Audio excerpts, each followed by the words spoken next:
বাস্তু ভিজিট করবার সময় একটি কোশ্চেন প্রায় ফেস করতে হয় যে বাড়িতে হয়তো 3জন 4জন বা 5জন মেম্বার আছে, তাদের বাড়িতে হয়তো নির্দিষ্ট কোনো ডাইরেকশনে হয়তো কোনো কিছু দোষও রয়েছে, বাস্তুগতভাবে যেটা করা উচিত ছিল না সেই দিকে সেটি হয়তো তারা করে ফেলেছে বা রয়েছে, যার দরুন তারা সমস্যা ভোগ করছে।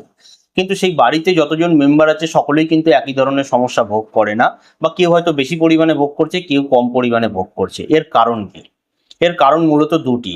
একটি হচ্ছে আপনাদের রাশিচক্রে গ্রহের অবস্থান, সেই আপনারা যে বাড়িতে বা ফ্ল্যাটে রয়েছেন আপনারা সেখান থেকে কতটা সুখ শান্তি পাবেন, এবং দ্বিতীয় কারণ হচ্ছে কোন গ্রহের দশা অন্তর্দশা বর্তমান সময়ে আপনাদের চলছে।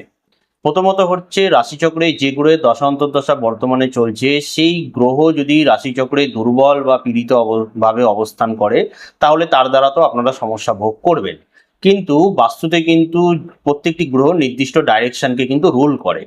এবার সেই যে গ্রহের দশা অন্তর্দশা চলছে সেই গ্রহটি যে ডাইরেকশনকে রুল করছে সেই ডাইরেকশনে যদি কোনো বাস্তুদোষ থাকে তাহলে সমস্যা কিন্তু আপনাদের বেড়ে যাবে।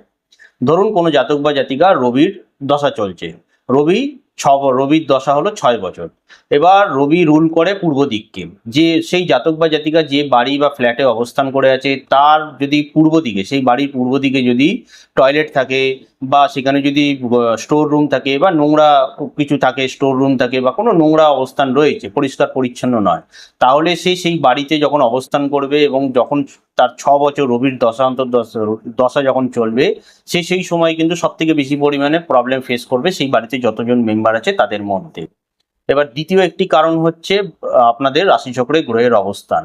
রাশিচক্রে যেটা দেখতে হবে যে D1 অর্থাৎ মূল রাশিচক্র, তার সাথে D9 এবং D4 অর্থাৎ নবাংশ এবং চতুর্থাংশ, এই জিনিসটাকে দেখতে হবে। চতুর্থাংশ থেকে কিন্তু আমাদের বাড়িঘরদর এবং বাহন সংক্রান্ত সুখ শান্তিকে নির্দেশ করে।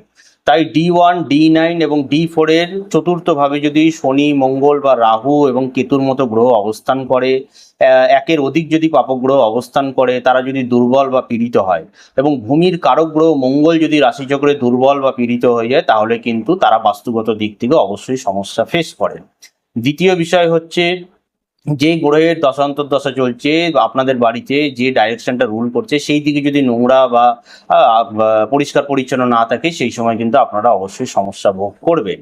তাই রাশিচক্রে কোন গ্রহের দশা অন্তর্দশা চলছে, সেই গ্রহটি যে ডাইরেকশনকে রুল করছে সেটিকে পজিটিভ রাখা, সেখানে সঠিকভাবে ব্যালেন্স করে রাখা, এবং মূল রাশিচক্রে যদি আপনাদের চতুর্থ ভাব D9 D1 এবং D4 এর যদি চতুর্থ ভাব পীড়িত হয়, মঙ্গল দুর্বল হয় বা পীড়িত হয়, তাহলে অবশ্যই কিন্তু আপনারা বাস্তুগত দিক থেকে সমস্যা ভোগ করবেন।